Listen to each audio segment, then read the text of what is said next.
Hello students, welcome back to another problem solving session of Vedantu olympiad school. आज के video में हम लोग मिक्स्ड लीनियर इन सर्कल के बारे में पढ़ने जा रहे हैं। मतलब उसकी कुछ प्रॉपर्टीज होती हैं, वो हम इस लेक्चर के अंदर मैं प्रूव करके बताऊं कि मतलब वो क्या प्रॉपर्टीज होती हैं और वो कौन से एंगल्स इक्वल होते हैं उस चीज के अंदर। तो आज के वीडियो में हम मिक्स्ड लीनियर इन सर्कल के बारे में डिस्कस करने जा रहे हैं। वैसे कि जो ये लेक्चर है, ये मैं आपकी जो इनमो की वर्कशॉप थी उसके अंदर लेने वाला था, बट कुछ सर्कमस्टेंसेस की वजह से मैं मेरा एक लेक्चर शेड्यूल नहीं हो पाया था। तो इस वजह से मैं ये टॉपिक आपको यहाँ पे शॉर्ट में एक तरीके से आपको इस वीडियो में समझाने की पूरी कोशिश करूंगा। तो लेट्स गेट स्टार्टेड। इसके अंदर हमें क्या करना है कि जो हमारा we have a triangle ABC is a triangle and let its incircle touches BC at D। तो जो इसका इन सर्कल है, incircle touches BC at D point. So ये रहा D point, let me write with red colour. या so this is the D point. Let T be the tangency point of the A mixed linear in circle with circle ABC. Okay. तो यहाँ पे इसका क्या मतलब होता है, A mixed linear in circle का क्या मतलब होता है कि जो आपको ये रेड वाला सर्कल दिख रहा है ये है mixed linear incircle. Okay, mixed linear इन सर्कल की प्रॉपर्टीज क्या होती हैं? वो साइड AB और साइड AC को टच करता है। A mixed linear in circle, okay, touches AB and AC and circle ABC। Okay, तो इस साइन का मतलब क्या होता है? This is omega. ओमेगा क्या है? जो ये सर्कल आपको बड़ा सर्कल दिख रहा है, दिस इज ओमेगा। ओके, तो ए मिक्स्ड लीनियर इन सर्कल की प्रॉपर्टीज क्या होती है? वो साथ ए बी लाइन सेगमेंट को टच करता है, साथ ही में एसी को टच करता है, और जो लास्ट होता है वो ओमेगा को भी टच करता है at a point T. Okay, हमें क्या प्रूव करना है यहाँ पे कि जो एंगल बी टी ए है, जो यहाँ पे गिवन है, angle B T A is angle BTA is equal to angle CTD। ये चीज हमको प्रूव करनी है इस वाली वीडियो के अंदर। ओके, तो मिक्स्ड लीनियर इन सर्कल होता है, उसकी दो प्रॉपर्टीज होती है, मतलब दो एंगल्स, दो पेयर ऑफ एंगल्स इक्वल होते हैं यहाँ पे। तो मैं वो मार्क कर दूंगा एक बार, फिर आपको अच्छे से समझ आएगा। ओके, तो वो जो दो पेयर ऑफ एंगल्स होते हैं, वो तो सबसे पहला होता है angle BTA is equal to angle CTD and also angle BAT is equals to angle CAE। Okay, मैं आपको यहाँ पे CAE या फिर CAH, यहाँ पे ये एंगल का क्या मतलब होता है वो भी यहाँ पे अभी एक्सप्लेन करने वाला हूँ। ओके, तो सबसे पहले मैं कुछ कुछ पॉइंट्स को यहाँ पे डिफाइन करना चाहता हूँ जो वो काफी इंपॉर्टेंट पॉइंट्स होने वाले हैं। ओके, तो सबसे पहले H क्या है? H point is tangential tangency point of line touching in centre in circle, sorry, okay, opposite to D।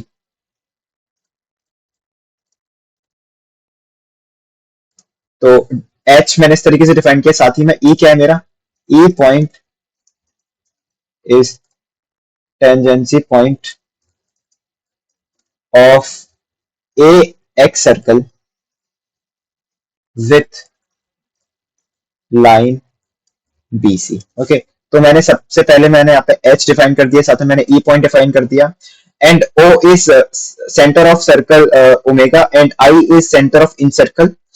Okay, ये चीज है। और सबसे पहली प्रॉपर्टी ये होती है कि जो टेंजेंशियल पॉइंट होते हैं ए मिक्स्ड लीनियर इन सर्कल के, वो जब उन दोनों पॉइंट को ज्वाइन करता हूं तो वो पॉइंट आई से पास करती है। सबसे पहला प्रॉपर्टी होता है, इस वाली चीज को हम प्रूव नहीं करेंगे और इसका शायद से हम यूज भी नहीं करने वाले हैं जो हम अभी जो एंगल दिखाने वाले हैं उसमें। ओके, तो यहाँ पे मैंने एक और डायग्राम बनाए रखा है जो जिसमें भी थोड़ा डिटेल में सारी की सारी चीजें मैंने मार्क कर रखी हुई है, क्योंकि मतलब व्हाइट बोर्ड का यूज करके डायग्राम्स बनाना बहुत डिफिकल्ट होता है, इसलिए मैंने डायग्राम्स को पहले से फ्री हैंड, मतलब मैंने कहीं से स्क्रीनशॉट लेके मैंने यहाँ पे पेस्ट कर रखा है। ओके, तो मुझे यहाँ पे क्या प्रूव करना है कि angle BAT is equal to angle CAE। Okay, और सबसे मेन चीज जो इस लेक्चर में होने वाली है वो होने वाली है होमोथेटी। हम इस लेक्चर में होमोथेटी का हद से ज्यादा यूज करने वाले हैं। तो आपकी अगर होमोथेटी पे अच्छी कमांड है तो ही आपको ये लेक्चर में चीजें समझ में आएंगी, और ऐसा हो सकता है कि आपको सारी चीजें एक बार में ना समझ में आए, इसलिए आपको क्या करना पड़ेगा, वीडियो को थोड़ा पॉज करके खुद से समझने की कोशिश करनी पड़ेगी, तो आपको चीजें समझ में आएंगी। ओके, तो हम नीचे वाले डायग्राम को रेफर करेंगे सारी की सारी प्रॉपर्टीज के लिए। ओके, तो यहाँ पे आपको ये D पॉइंट कुछ और, मतलब मैंने किसी और पॉइंट को मैंने D से मार्क कर रखा है, तो लाइक इट वर्क्स लाइक उसमें आप ज्यादा दिक्कत वाली बात नहीं। और यहाँ पे मैंने ए इन मतलब जो इन सेंटर है, सॉरी इन सर्कल, उसको मैंने ड्रॉ किया ही नहीं है, क्योंकि मुझे मेरे पास कोई ऐसा पॉइंट था ही नहीं जो क्या कहते हैं इन सर्कल पे लाई करता हो सिवाय इस एच पॉइंट के। और साथ ही में जो ए एच ई पॉइंट है वो कोलिनियर होते हैं, होमोथेटी से कोलिनियर होते हैं, वो मैं बताता हूँ कैसे। जो ए एच ई है आर कोलिनियर। ओके, ऐसा क्यों? बिकॉज बिकॉज जो बिकॉज विथ होमोथेटी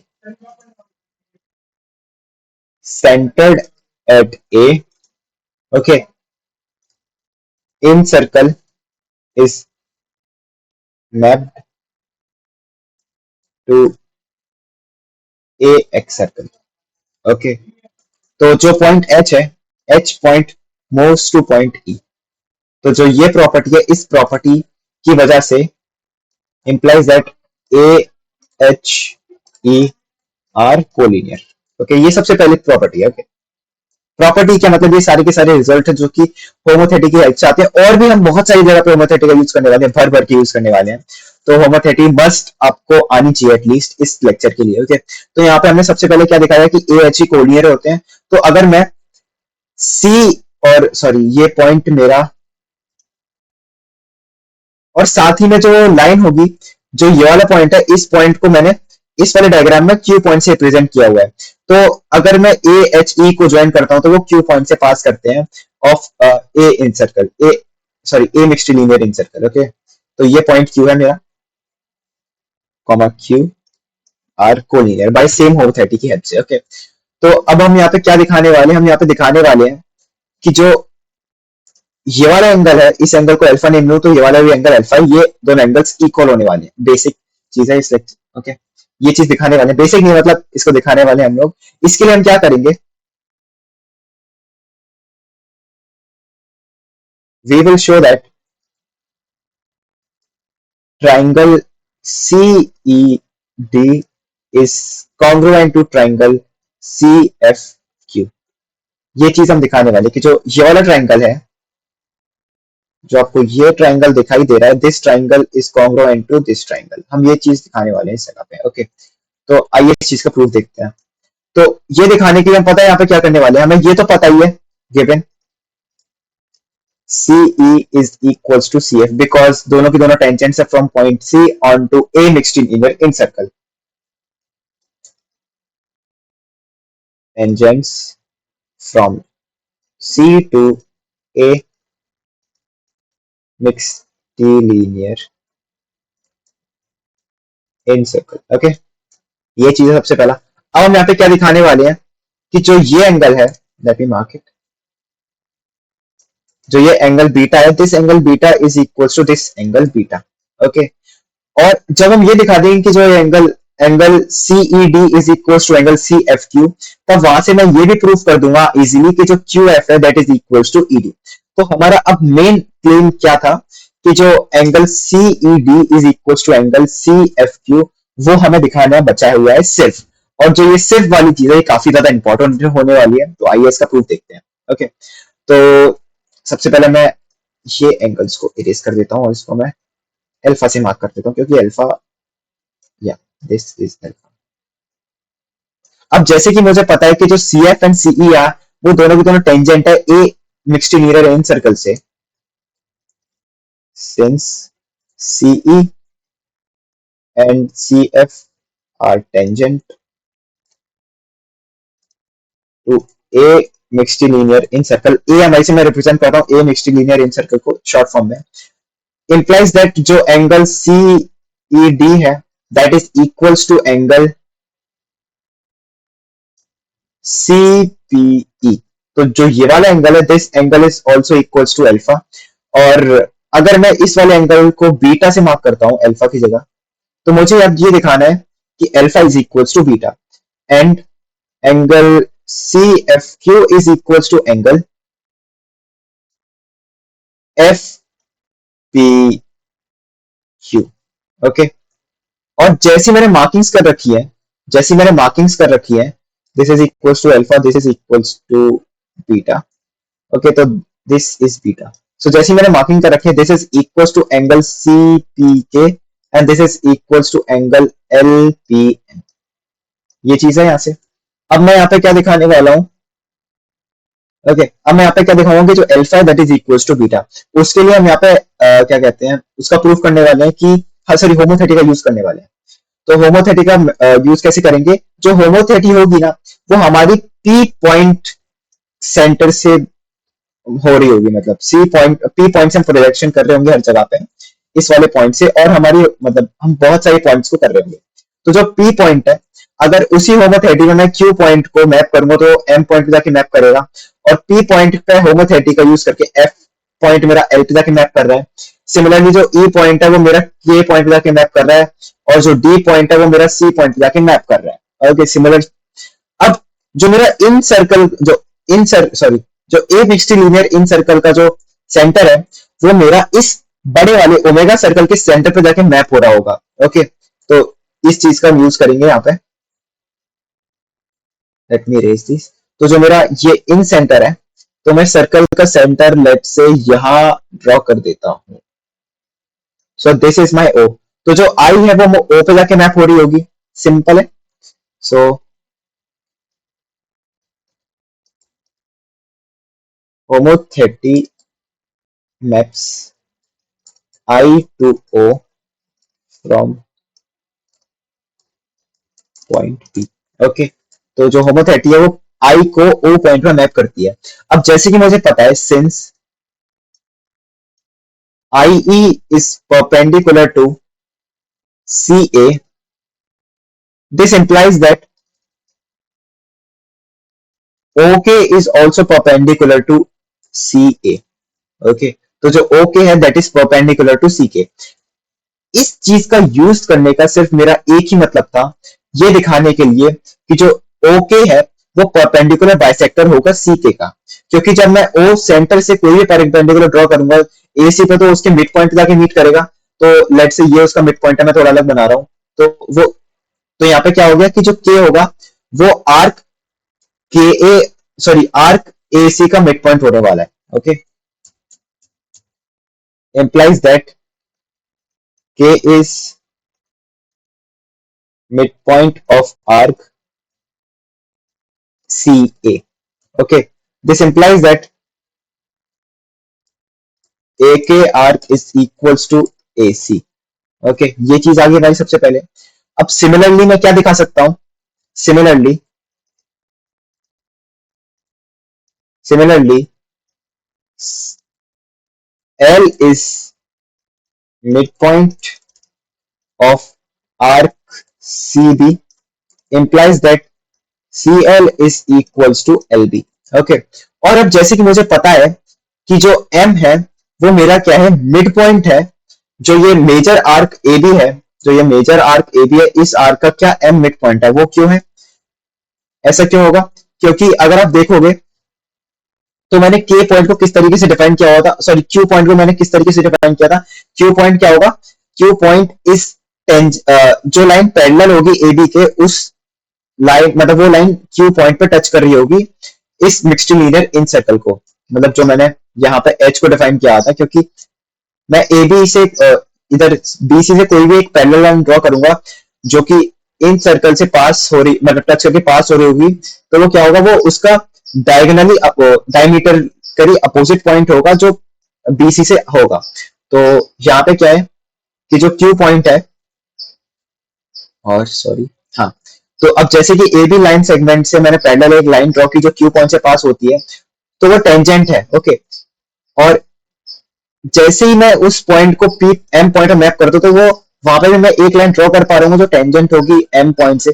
तो इसका मतलब क्या हो जाएगा कि जो एम है वो एक हाईएस्ट पॉइंट है, मतलब इस सर्कल का हाईएस्ट पॉइंट है जो कि क्या कहते हैं इस सर्कल पे है। तो इसका मतलब क्या है कि जो ए बी आर्क होगी उसका एम मिड पॉइंट हो जाएगा। Okay so let me erase this points या। तो जो एम क्या है, M is mid point of arc A B. Also M is midpoint of arc AB। This implies that MB is equals to MA।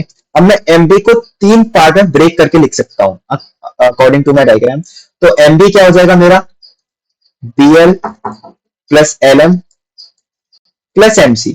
Okay, और यहां से MA को मैं क्या लिख सकता हूं, एमए को लिख सकता हूं एमसी प्लस सी के प्लस के ए। अब यहां से एमसी एमसी दोनों साइड से कैंसिल आउट हो जाएंगे, और मुझे पता है कि मेरा B L is equal to C L है, और साथ ही में A K is equal to A C है। तो यहां से मेरे पास क्या है कि जो मेरा सी के है, C K is equal to M L, sorry M L नहीं, हाँ एम एल। तो यहां से मैंने क्या दिखा दिया कि जो ये हमारी ये दोनों आर्क है, ये वाली दोनों आर्क, ये पहली और ये दूरी दूसरी, ये दोनों की दोनों आर्क इक्वल लेंथ की है। और जैसे कि मुझे पता है कि जो इक्वल लेंथ की आर्क होती है वो इक्वल एंगल सबटेंड करती है सर्कल के ऊपर। This implies that alpha is equals to beta, और वही मेरा क्लेम था मेन कि जो अल्फा है वो मेरा बीटा की इक्वल है। तो मैंने यहाँ पे alpha is equals to beta दिखा दिया। अब मैं इन सारी चीजों को रिमूव कर देता हूँ यहाँ से। ओके, मैं सारी चीजें वापस से ड्रॉ कर देता हूँ सर्कल पे। तो मैंने यहाँ पे alpha is equals to beta दिखा दिया। This is my beta, now doesn't matter कौन सा बीटा था कौन सा, मैंने दोनों को बीटा नाम से लिख लिया। अब जैसे कि जो दोनों के दोनों एंगल बीटा है, तो यहां से मैंने क्या देखा कि जो आर्क BQ से, सॉरी मतलब अब ED आर्क पे मतलब मैं एक एंगल सबटेंड कर रहा हूँ, ये वाला एंगल, ये भी बीटा होगा और ये वाला एंगल भी बीटा है। अब जैसे कि मुझे पता है equal angle subtend equal, sorry equal कॉट सबटेंड इक्वल एंगल, इसका कन्वर्स की वजह से, तो यहाँ पे जो ED होगा that will be equals to QF। तो यहाँ से मैंने क्या देखा, यहाँ से and ED is equals to QF and angle CED is equals to angle CFQ, implies that triangle CED is congruent to triangle CFQ। तो जैसे ही दोनों ट्रायंगल मेरे कॉन्ग्रुएंट हुए, तो यहाँ से मैं क्या बता पाऊंगा, which implies that angle ACD is equals to angle BCQ। Okay, तो ये मेरा पहला क्लेम था। यहाँ पे मैं चीजें रब करता हूं। अब इसके अलावा मुझे दूसरा पेयर भी प्रूव करना था कि जो यहाँ पे जो एंगल, सॉरी जो ये एंगल BTA है वो एंगल DTC की इक्वल है, ये दिखाने वाला हूं। अब जैसे ही मुझे पता है ये एंगल अल्फा है, तो ये वाला एंगल भी अल्फा होने वाला है, जो मैंने अभी चीजें प्रूव की उनकी वजह से। और साथ ही में अगर मैं इस एंगल को B मार्क करता हूं, इसको मैं ब्लू कलर से करता हूं, this angle is B and let's say this angle, इस एंगल को मैं इससे डिनोट करता हूं, तो ये वाला एंगल मेरा क्या हो जाएगा, अल्फा प्लस गामा। तो यहाँ पे आप ये देखो कि अगर मैं इन दो ट्रायंगल को कॉन्ग्रुएंट या सिमिलर सिमिलर दिखाने की कोशिश करता हूं, अगर इन दो ट्रायंगल को मैं सिमिलर दिखा पाया तो जो मेरा क्लेम था वो कंप्लीट हो जाएगा। ओके, इन दोनों ट्रायंगल को सिमिलर दिखाने के लिए मैं दो सेट ऑफ एंगल्स को इक्वल दिखाने वाला हूं। एक तो सबसे पहले ये वाला जो ऊपर वाला एंगल है ये ऑलरेडी इक्वल है। अब मैं क्या दिखा दूंगा, जो मेरे ये वाले बीच का एंगल है, ये वाले जो बीच के एंगल है दोनों के दोनों इक्वल है। तो यहां से क्या हो जाएगा कि जो ये एंगल होगा वो इस एंगल की इक्वल आ जाएगा। सॉरी, मेरा मिस्टेक हुआ है, हाँ सॉरी। तो जो ये वाला एंगल है और ये वाला एंगल, ये दोनों के दोनों सेम आर्क पे हैं जो कि है AB, तो ये तो ऑलरेडी इक्वल है ही। तो यहां से मेरे पास क्या चीज आया, यहां से मेरे पास ये आया कि जो बचा हुआ बीच का एंगल है, जो ये बचा हुआ एंगल है, ये जो एंगल है वो इस एंगल के इक्वल है। ओके, अब मुझे क्या प्रूव करना था कि जो ये वाला एंगल है वो इस एंगल की इक्वल है। ओके, इसको दिखाने के लिए मैं क्या करूं अब,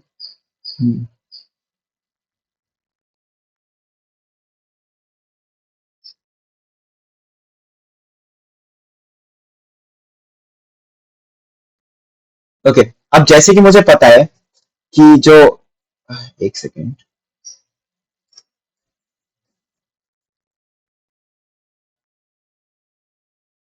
अब जैसे कि मुझे पता है कि जो AHE है ये दोनों तीनों के तीनों कोलिनियर है। अब इनको एक्सटेंड करूंगा तो मैं मान के चलता हूँ ये मुझे T डैश पॉइंट पे मैप करते हैं, मतलब T डैश पॉइंट पे जाके सर्कल पे इंटरसेक्ट करते हैं। ओके, अब ये मेरा T पॉइंट है, ये मेरा D पॉइंट है। अब इन दो पॉइंट्स को मैं ज्वाइन करके एक्सटेंड करता हूं तो ये मान के चलता हूं कि ए डैश पॉइंट पर मीट करते हैं, पी नहीं उसको ए डैश में मार्क कर रखा है, ए डैश पॉइंट पे जाके मीट करते हैं। Okay, let me erase all this. Okay, अब मैं क्या दिखाने वाला हूं कि जो ए है और मतलब ये क्या है, ये परपेंडिकुलर बाइसेक्टर है लाइन बीसी का जो सेंटर से पास हो रहा है ओ से। अब मैं क्या दिखाने वाला हूं, जो टी पॉइंट है वो टी डैश में मैप होता है और जो ए पॉइंट है वो ए डैश में मैप होता है। तो यहाँ से मेरे पास क्या आ जाएगा, जो ए बी लाइन सेगमेंट है that will be equals to A dash T dash. A dash T dash तो तभी आ जाएगा जब मैं ए को ए डैश में मैप कर रहा हूँ। ओके, तो और जब मैं टी को टी डैश में मैप कर रहा हूँ तो यहाँ से मेरे पास क्या आ जाएगा, जो T dash C line segment है वो बी टी के इक्वल है। तो जब मैं ये क्लेम दिखा दूंगा तो उसके बाद जो मुझे क्लेम दिखाना था कि जो एंगल बी टी ए है that is equals to A dash T C, वो मेरा प्रूव हो जाएगा। वो देखते हैं कैसे। ओके, जैसे कि मुझे पता है कि A H E collinear points हैं। अब जब मैं उनको एक्सटेंड कर रहा हूं तो टी डैश पॉइंट पे जाके मैप कर रहे हैं, सॉरी टी डैश पॉइंट पे जाके मैप नहीं कर रहे हैं, जो टी है वो टी डैश का रिफ्लेक्शन है अराउंड जो परपेंडिकुलर बाइसेक्टर है बीसी का, उसके अकॉर्डिंग। तो मैं यहाँ पे क्या करने वाला था, यहाँ पे मैं दिखाने वाला था कि जो A H P E line है उस पे ही टी डैश पॉइंट लाई करेगा। वो कैसे दिखाऊंगा, अब जैसे कि मुझे पता है ये एंगल अल्फा है और ये एंगल भी अल्फा है, और साथ ही मुझे पता है कि जो टी डैश है वो टी का रिफ्लेक्शन है। तो यहाँ से मेरे पास क्या आएगा, जो एंगल बी ए टी होगा that will be equals to angle C A T dash, but angle BAT is already equals to angle CAE. This implies that जो T dash है lies on AHE। तो ये पहला claim तो prove हो गया। अब सेकंड क्लेम में मुझे क्या दिखाना था कि जो A dash है वो T, अब हम यहाँ पे उल्टा चलेंगे, हम यहाँ पे क्या करेंगे, इस जगह पे हमने पहले तो A H E और T को मतलब दिखाया कोलिनियर। अब मैं यहाँ पे क्या करूंगा कि मैं T डैश को रिफ्लेक्ट करूंगा तो T पॉइंट पे जाके मैप हो रहा है, और E पॉइंट को रिफ्लेक्ट करूंगा तो वो H पॉइंट पे जाके मैप होगा। तो इसका मतलब ये है कि जो इन दोनों लाइन सेगमेंट पे जो आगे वाले पॉइंट होंगे वो भी एक दूसरे मैप होनी चाहिए। तो इसका मतलब क्या है कि जो A डैश पॉइंट होगा वो ए पॉइंट पे जाके मैप हो रहा होगा। तो ये सेकंड वाली चीज का सिंपल सा प्रूफ था। तो यहाँ पे मैंने ये दिखा दिया कि जो ए डैश है वो ए पे जाके मैप हो रहा है। तो इसका मतलब क्या है कि जो ये वाली आर्क होगी वो इस आर्क की इक्वल होगी, और ये दोनों आर्क इक्वल एंगल सबटेंड करती होंगी। और जो ये दोनों की दोनों इक्वल एंगल कौन से, एक तो बी टी ए एंगल है और दूसरा ए डैश टी सी एंगल है, और ये दोनों की दोनों एंगल मैं बीटा से मार्क कर देता हूँ। और यही मेरा सेकंड क्लेम था जो कि मुझे प्रूव करना था। और मतलब मानता हूँ ये लेक्चर थोड़ा ज्यादा लंबा हो गया, mixed linear incircle. Okay, मानता हूँ ये लेक्चर थोड़ा ज्यादा लंबा हो गया, बट जो कॉन्सेप्ट था जो मैं आपको एक्सप्लेन करने वाला था वो भी काफी ज्यादा क्या कहते हैं क्रूशियल था, जो कि आपको काफी जगह पे हेल्प कर सकता है। मतलब अगर आप मतलब किसी प्रॉब्लम में आपको ये बता हुआ है कि ये सर्कल है जो ए बी को टच करता है, ए सी को टच करता है, साथ ही में ओमेगा को भी टच करता है, यहाँ से आप क्या बता पाओगे कि वो मिक्स्ड लीनियर इन सर्कल है। तो उसकी हेल्प से आपको ये सारी की सारी जो प्रॉपर्टीज है वो आप डायरेक्टली यूज कर सकते हो बिना किसी प्रूफ के। ओके, तो ये इस चीज का एक एडवांटेज होता है, इसलिए इंपॉर्टेंट होता है कि आप कुछ कुछ टेक्निक्स को खुद से मतलब पढ़ के जाओ। ओके, सारी चीजें ब्रूट फोर्स ना करो। सो आई होप आपको ये लेक्चर समझ में आया होगा। अगर आपको किसी भी पार्ट में डाउट तो कमेंट सेक्शन में पूछ सकते हैं। And please subscribe to Vedantu the prep school for more upcoming videos, and thank you.